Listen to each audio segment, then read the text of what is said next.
Brother చెప్పండి, ఇప్పుడు ఏపీలో పాలిటిక్స్ జరుగుతున్నాయి. జగన్మోహన్ రెడ్డి వైసీపీ ప్రెసిడెంట్ అయితే పాదయాత్ర చేస్తా అంటుండు. పాదయాత్ర నడుస్తుందా ఇప్పుడు? ఎందుకు నడచదు? అప్పుడే ఏం చేయలేకపోయినా ఇప్పుడు జగన్మోహన్ రెడ్డి ప్రజల్లోకి వచ్చాడంటే ఎవరు ఆపుతారు జగన్మోహన్ రెడ్డిని? అంతేనా? ఆపే అంత సీన్ లేదు. మరి ఎందుకంత 11 పడిపోయాడు? ఈవీఎం స్కామ్ అండి. ఈవీఎం స్కామ్ అండి. ఎక్కడో తెలియని నాయకులంతా ఇప్పుడు ధర్మవరం ఎమ్మెల్యే ఉన్నాడు సత్యకుమార్. అతను ఎలక్షన్స్ కు ఒక నెల ముందు 35 days 40 days ముందు వచ్చాడు. అతను ప్రజలకు ఎవరో తెలియదు, అతనికి ఓట్లేసి గెలిపించారు. ఈవీఎం స్కామ్ కదా అది. ఎవరున్నారండి? జనసేన 21 ఇట్లా గెలిచింది అంటారు. అది చెప్తున్నారు, ఈవీఎం స్కామ్ అని. స్కామ్ చేశారు అంతే. నెక్స్ట్ టైం కూడా స్కామ్ చేస్తే ఎట్లా మరి వైసీపీ పరిస్థితి? నెక్స్ట్ టైం స్కామ్ చేసినా కూడా ప్రజలు దూసుకొని వెళ్తారు. నెక్స్ట్ టైం స్కామ్ చేస్తే ఇంకా అడ్డుకోలేంగా.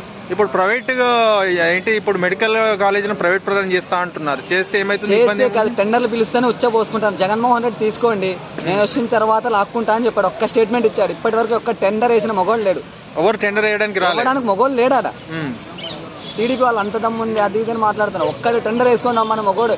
ఎంత దమ్మున్న మొగోడు అని టెండర్ వేయమని చాలు.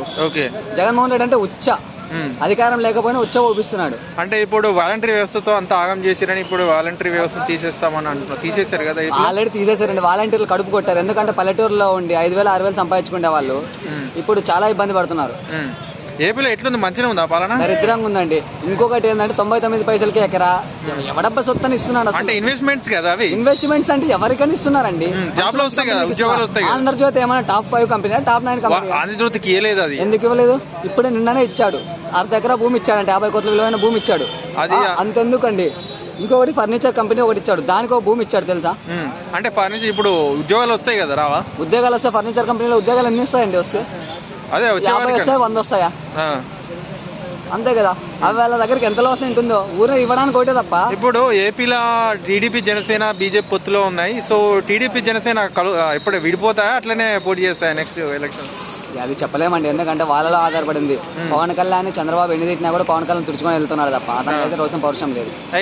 ఎందుకంటే ఒకటే చెప్పాడు, అలయన్స్ పాలనలో గొడవలు సామాన్యం, అన్ని మీరు పట్టించుకోద్దని డైరెక్ట్ చెప్పేశాడు. జనసేన కార్యకర్తలు కుక్కని కొట్టట్లు కొడుతున్నారు. కానీ టీడీపీ వాళ్ళు ఏమంటున్నారు?